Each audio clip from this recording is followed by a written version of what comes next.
Quels sont les points communs et les différences entre le MMA, les arts martiaux mixtes, et la self-défense? Tom Duquesnoy est le combattant français du moment, avec un double titre de champion du monde du circuit britannique BAMMA. Michael Ilouz est le directeur technique de l'Académie Franco-Perse, formateur en self-défense dans les forces armées. Ils ont tous les deux comparé leurs approches pour comprendre ce que chacun pouvait apprendre l'un de l'autre.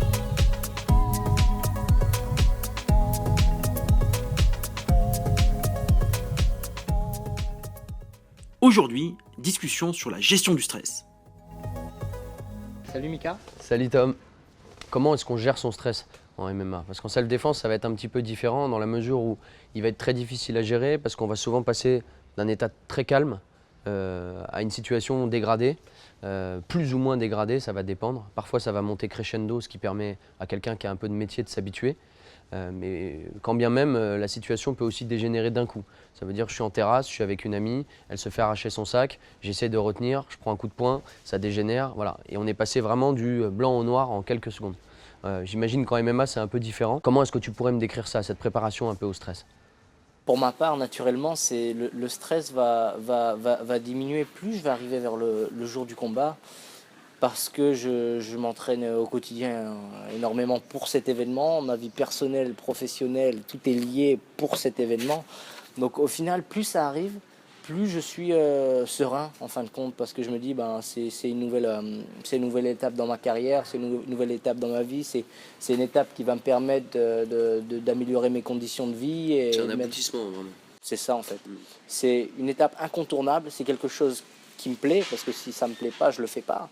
Donc pourquoi être dans un état de stress extrême, quelque chose qui me met mal à l'aise, alors que c'est quelque chose qui va venir marquer ma vie et puis surtout répondre à tous mes idéaux de départ, tu vois.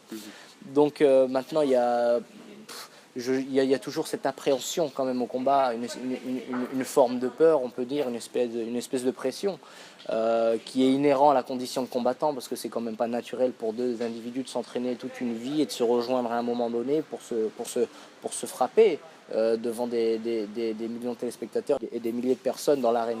Donc j'ai différentes approches. Déjà, naturellement, je suis content d'y arriver.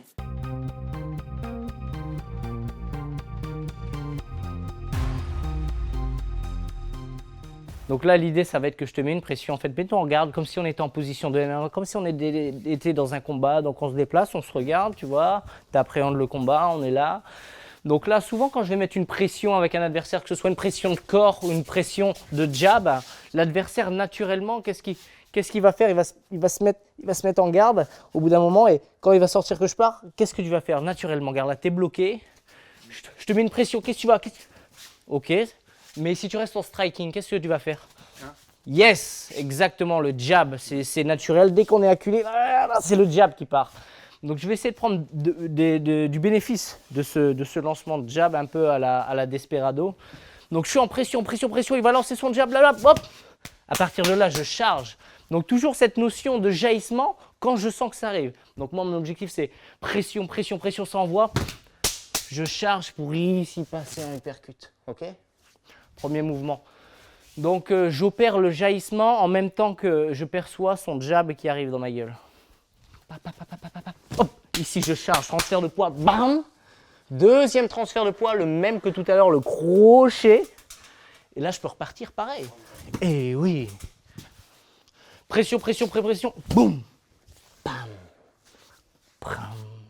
Et là je peux ressortir. Ou alors variante, on va faire deux. Pression, j'avance, boum, bam, bam. Et là, je passe derrière et c'est parti. Donc la première, pression, ça vient, bam, bam. Et là, je finis en low kick. Ou alors, deuxième, je peux partir sur le côté. Bam, bam, j'avance, bam, bam, bam. Et je pars ici, hop, pas. Toujours dans cette idée d'éviter le duel force contre force. Du coup, à toi, Mika. Ok. Alors. Doucement, tu me disais, je le vois, je le charge, je cherche ici, je passe en dessous, je passe ici, d'accord. Et là, variante, tu peux finir sur le low kick. Voilà. Et l'autre, ici, je passe en dessous, je passe là, yes, je passe dans le dos. Prendre le dos, parfait, ça me va. Tu peux essayer de rentrer avec l'épaule.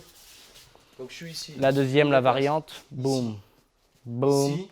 passage Et sur là, le côté. Avec l'épaule ici. Yes, première solution. Donc, Je me déplaçais. voilà, exactement. La première solution, partir. Ou tout simplement comme tu avais fait la première fois.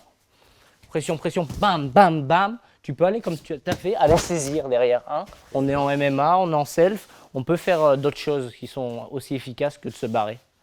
Ok. Pour pallier au stress, j'utilise différentes méthodes comme l'hypnose, je travaille aussi la sophrologie.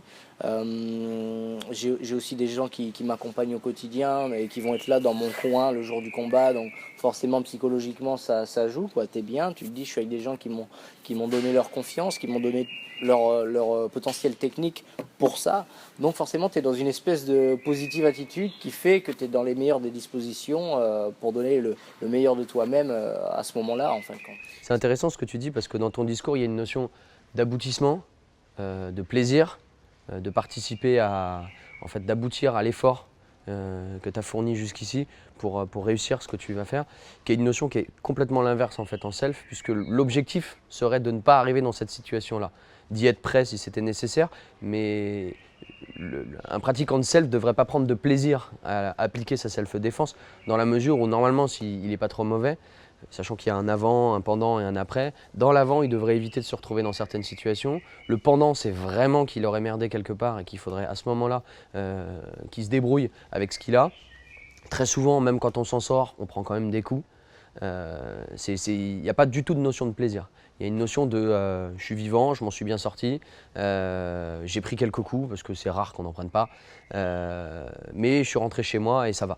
Et ce qui est vraiment une notion très différente de ce que toi tu présentes par rapport au MMA.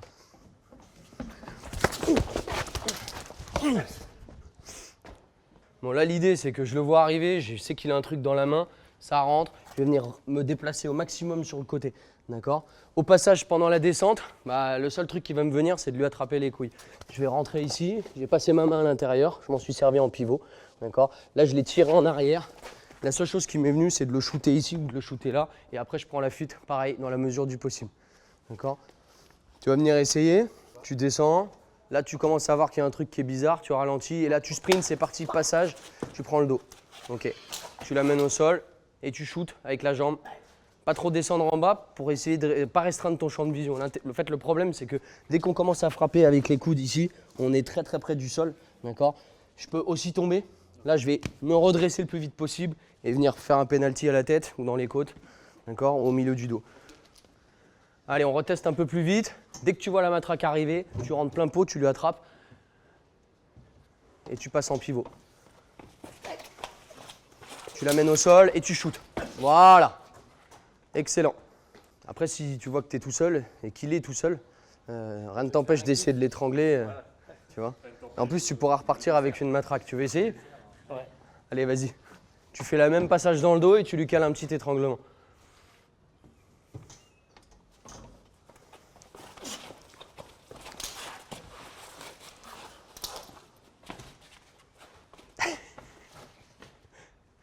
Comme tu as pu voir, le seul inconvénient, c'est le sol dur.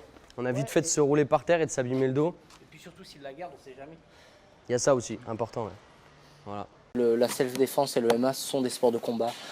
On les pratique dans le sens où on ne voudrait jamais avoir à les utiliser. Ça, c'est le premier point. Le deuxième point, c'est que le MMA est vraiment une destination de performance et de sport. Parce qu'on prépare un événement et on va devoir répondre aux attentes de cet événement et remporter le combat. En self-défense, on est plus dans quelque chose qu'on espère que ça va jamais arriver. Bon, il y a cet esprit aussi de performance parce qu'à un instant T, il va falloir répondre avec ce qu'on peut. Mais il y a moins ce requis, cette volonté de répondre à, par exemple, à un modèle commercial comme l'UFC. Par contre, les deux ont leur place du coup dans notre société parce que les deux alimentent, on va dire, l'aspect sport-business et aussi l'aspect, il faut bien que le petit vieux soit capable de se défendre. Écoute, on a abordé pas mal de sujets intéressants, donc ce que je te propose, c'est qu'on se retrouve le mois prochain pour continuer cette discussion passionnante et aussi passionnante pour nous, pour les gens qui regarderont. Au plaisir, Tom.